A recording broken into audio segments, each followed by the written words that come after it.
they're just gone. So I have no footnotes. I'm very sorry. Flexibility is everything about Taiji, so The topic of my discussion was, does the has scientific research found that the slow movement and non-movement exercises of Taiji, are they related in some way to the cultivation of the qi or internal energy? So I did a search with the help of research friends of mine who are very expert in subtle energy. Have any of you heard of subtle energy? Subtle energy are, very, very small microvolts of electricity that come from biological systems, living things. And so there is a great deal of research on subtle energy. And probably qi is a subtle energy too, especially in the beginning stages. But obviously as qi cultivation progresses, it's no longer very subtle. But, so I have a lot of friends who've done a lot of work with subtle energy. So they were not able to guide me to anything that they knew of, and they're very interested in Taiji. So I looked for some things myself, and I was very disappointed. There is a lot of research in subtle energy and how it affects consciousness and knowing, subtle learning or subtle knowing, i.e. intuition. But surprisingly, there's not really much interest or much investigation in does subtle energy cultivate? Does it gather? Does it thicken? Does it become more substantial so that it's not subtle anymore? It's something that we hear about along the lines of very accomplished Taiji grandmasters. And perhaps they can't get enough of a sample size, but I've seen nothing. Has anyone looked into that and looked around? Because there's so much information. No? Okay. So I did see one study that was very interesting, and it did say that non-movement and long contractions of the muscle do stimulate the production of direct current energy in the body. And from all of the my experience with qi and Taiji and looking at what's known, definitely qi appears to be direct current energy, as opposed to what comes out of the wall socket, which is alternating current, pulse energy like that. Qi seems to be a shedding, a pushing, a continual pushing of energy, direct current energy. So it was interesting to see this research on long contractions of the muscle, like we do in standing, or slow movements of Taiji, and seeing definitely a strong germination, a strong creation of direct current energy. To my thinking, I'm not a scientist in this field, I'm just enthusiastically jumping ahead, but it seems to me that there's a correlation there, that this is what we're talking about. This is the substrate, this is the foundation of qi cultivation. Let me back up. I remember Russ Jaffe, an acquaintance of mine. He was an MD, PhD, very brilliant guy. He was in the group that did the original research that discovered cholesterol in the late 70s. And they came out with that paper that got us all worried about our cholesterol levels. And so later on they debunked their own research. They said, wow, your psychology is more important than your cholesterol levels, because they knew that monkeys in the lab, monkeys that did not do well in the lab psychologically, had a lot of problems with their high cholesterol, whereas monkeys that did do well in the laboratory environment had no problems with their cholesterol levels. So they said, there's something more here than just cholesterol. Anyway, that was Jaffe, and he was part of that group. And I remember that I met one of his colleagues, and they had done a lot of research on acupuncture. And they had been mystified by the effectiveness of acupuncture. And so they looked at it, and they said, there are three systems, three networks in the human body. One is neurological, a neurological network, the nervous system. One is an arterial network from the heart. And the other is a connective tissue network. And they said that all three of these networks are so dense and so fine that if you blew away all of the other cells of the body from the nerve network, you would see a perfect statue of the human being in front of you. Likewise, if you did the same with the arterial network, blew away all other cells, you'd see a perfect, look, like a stone statue of the person. You'd know exactly every wrinkle, every mark you'd know and see. And likewise with the connective tissue network. And so they used, they stimulated acupuncture sites and they used enzymes to destroy the nerve tissue, and they found that the acupuncture site was still active. And they did the same thing with the blood.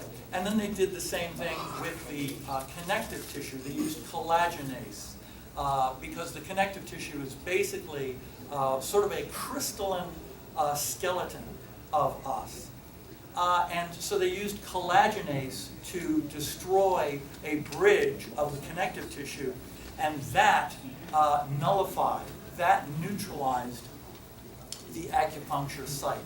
So they said acupuncture appears to be changing the direct current bioelectricity of the human body, and that the avenue that flows through is that third avenue, which is the connective tissue system of the body. Have any of you seen this? Is this old news? No? Nobody? This is new news? Excellent. Terrific. Yeah, because that's from the 1980s. So there's just so much information, I think, that it's hard to keep abreast. So as I said, I looked around and was hoping to find some people who had done some research on the thickening of the direct current bioelectricity of the body, which is very well researched and substantiated. NIH has even done research on people. They sit them in a room and they copper plate the room and they measure the nanovolts or microvolts off of copper plates in the room. And they can find that people who do meditation, who are accomplished meditators, can definitely light up enough bioelectricity that they can measure it on the plates. A machine can definitely measure human, consciousness or energy cultivation.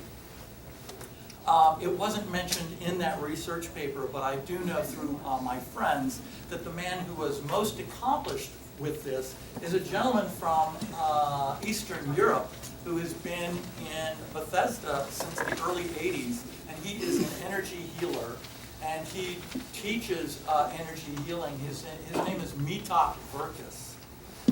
And so he is in Bethesda, and he measures the highest levels.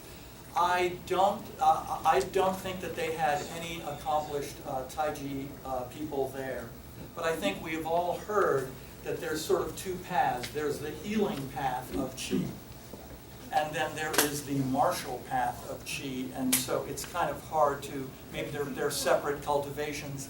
It's so hard to find people who are accomplished in either one, so finding someone who's accomplished in both, it's tough to find the sample size. So back to the research that I found, that found a definite correlation in the activity of direct current bioelectricity and slow movement and non-movement. So what they found is that Taiji-like movements, non-movement, even non-movement, and Taiji movement, when you couple together the theta states of meditation, bringing down the horsepower of the brain, bringing it down to a quieter level. When you do that, of course, the body lights up with this direct current electricity, and they think that this is one of the benefits of sitting meditation. So they found the same things happening with Taiji and slow movement and non-movement and the holding of postures, for example.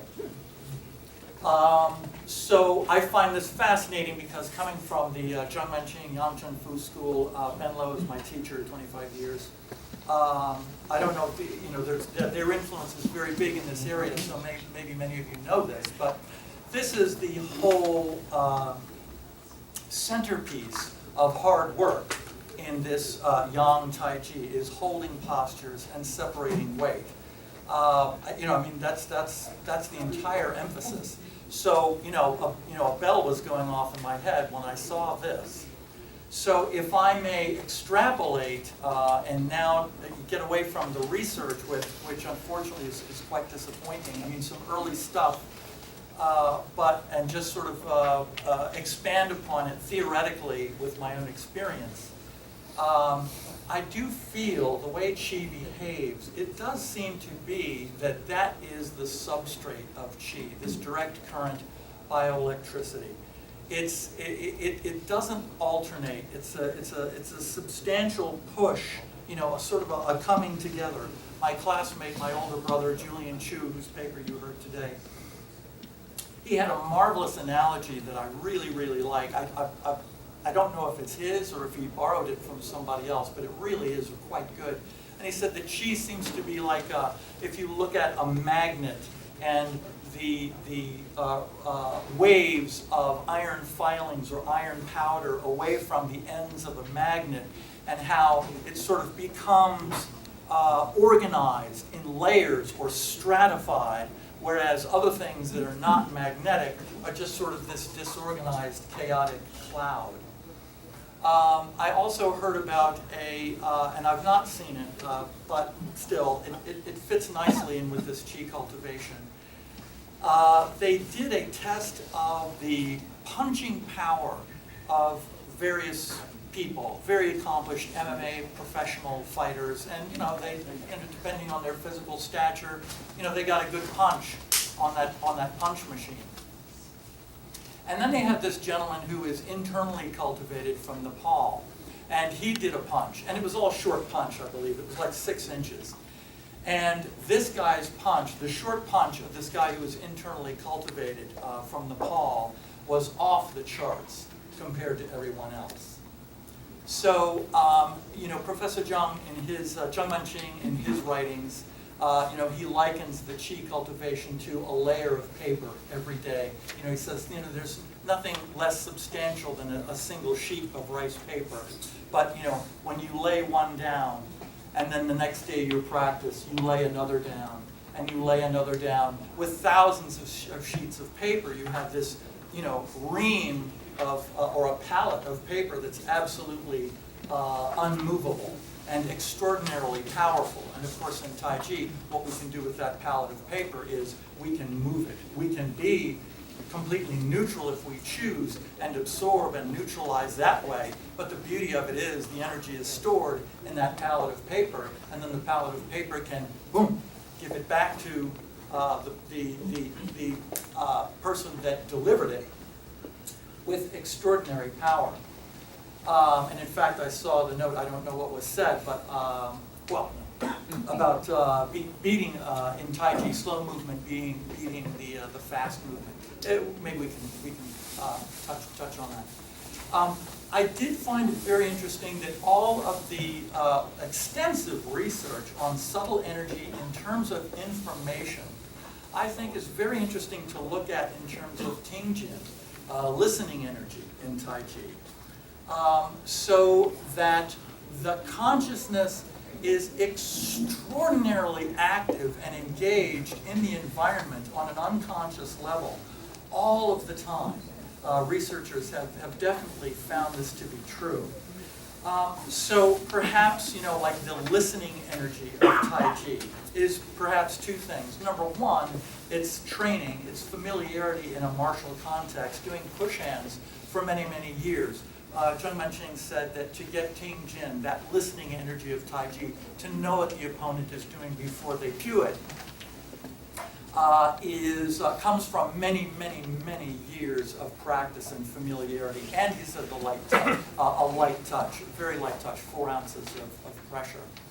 So perhaps what Taiji is doing is through the meditation, we're quieting down the brain and at least the conscious brain, and giving a thinner avenue of the unconscious areas of the brain, which are picking up, the research has shown, are picking up this information. Our brain is just too loud to hear it. So perhaps as Taiji, moving towards enlightenment, as it does, that's what happens. That barrier between the unconscious and the conscious becomes thinner. And so it's partly that, and perhaps, as Professor said, the years and years, the right touch with that. I found that possibility very interesting in the research on subtle energy. How much time do I have left? I think it's another 5 minutes. Yeah. Okay. Let's see if I have any notes here.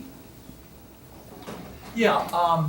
The researchers are, it's amazing, they talk very extensively. Oh, I wanted to apologize about my dress. Today's Mother's Day, so I was with Mom and the family, and so I mean no disrespect coming here and, blanku, so like a kid, so please forgive me. So I found it very interesting to see the level, the thoroughness of the investigation on piezoelectric phenomenon. Again, this is direct current electricity, piezoelectric. When you bend any sort of material, you change the electrostatic potential. Any electrical engineers in the room, they're very familiar with this. So this happens with bones and muscle contraction. Anything will change that piezoelectric potential. So the long holding or the slow movement in Taiji definitely changes and stimulates that piezoelectric phenomenon. And one researcher in particular was dead on in terms of saying that this piezoelectric phenomenon can appear to gather in a sheet. And so it just, immediately as soon as he was talking about it, I realized, he's measuring chi. He is measuring this direct current bioelectricity. And my friend who brought this research to my attention, he said, well, this is it. This is it. This guy is talking about chi. This is it. And I said, no, that's not it. Because he is only talking about it's sort of becoming coordinated, and as Julian, that analogy, becoming stratified or condensed or streaming. That's it. It's streaming. But that's not all that chi does. When I met my teacher Ben Low in 1975 on the advent of Professor Zheng Manqing's passing, and it was decided by the family that Ben, who was living in San Francisco then, had been told by Professor Zheng to go live in San Francisco and teach there, leave Taiwan and go to San Francisco. The family decided, Madame Zheng decided, that Ben should come to Washington and then go up to New York to preside at the memorial service for Professor Zheng Manqing at his school, Shizhong Taiji School. So we met Ben that night, and he later confided in me. He said, Professor Zheng told me never to show off. Never show off. And he said, I only showed off 2 times in my life. One was the night when Professor Zheng introduced me to the woman that he wanted me to marry. And he said, the other night was that night with you, when I went to Mr. Smith's, Robert Smith, his school in Bethesda, and I met you and everyone there. And there was 100 people in the room. And he said, and I showed off that night. And I was the youngest of Mr. Smith's senior students. So Mr. Lowe, when he was giving this jaw-dropping demonstration of his body cultivation and his chi power and his chi itself. I've told people, you know, if you weren't there, you really missed something. Because my jaw was on my chest, as was everyone's else, and mine even more than other people, and I'll tell you why in just a second. Because I walked away with that and I said, God made the world far more complicated and far more interesting than I ever realized. And the human potential is far deeper than I ever imagined. And we watched his demonstration that night. Mr. Lowe insists on not being called Master Lowe because he always compares himself to Professor John. And so, we were just I remember somebody, blurted out in the middle of this, "You're Superman." And Ben said, "Oh, no, not Superman, super normal." And, we all laughed and said, no, you're Superman. So, just one last minute. He asked for a volunteer, all of the amazing things he did that night. He said he asked for a volunteer. So I just jumped up, I was quicker than anybody else.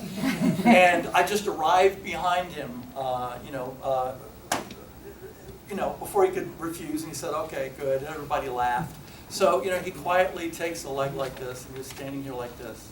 He said, "Okay, you put your hands, on my bones here, above my bones, and sink your hands into my belly." And he was so relaxed. He was so incredibly soft that I squeezed in, and my fingers and thumbs could almost meet through his body. And it was just like he says, like a water bag. And then he said, "Now I will sink the chi to the dantian." And I felt this mass, just vibrating, super vibratory mass coalesce above my hands and hold there for a second and then sink down between my hands and just force my hands apart. And I was just, and my consciousness had a little dialogue with me, and it said, "This man is a force of nature. He can do with you anything that he wishes." And he said, "You can see from his face what he is feeling." So I said to my friend who said, "Look at this researcher on this piezoelectric phenomenon." He said, "This is it." And I said, no. That's very good. That's the beginning. But that doesn't explain how chi gathers and masses at the direction of the mind. The 3 levels of Taiji, where ultimately it gathers, it focuses, it can be condensed on a point. So Ben Lo is massing it, is this mass inside of his body, and can put it anywhere in his body, as if his body is a hollow thing.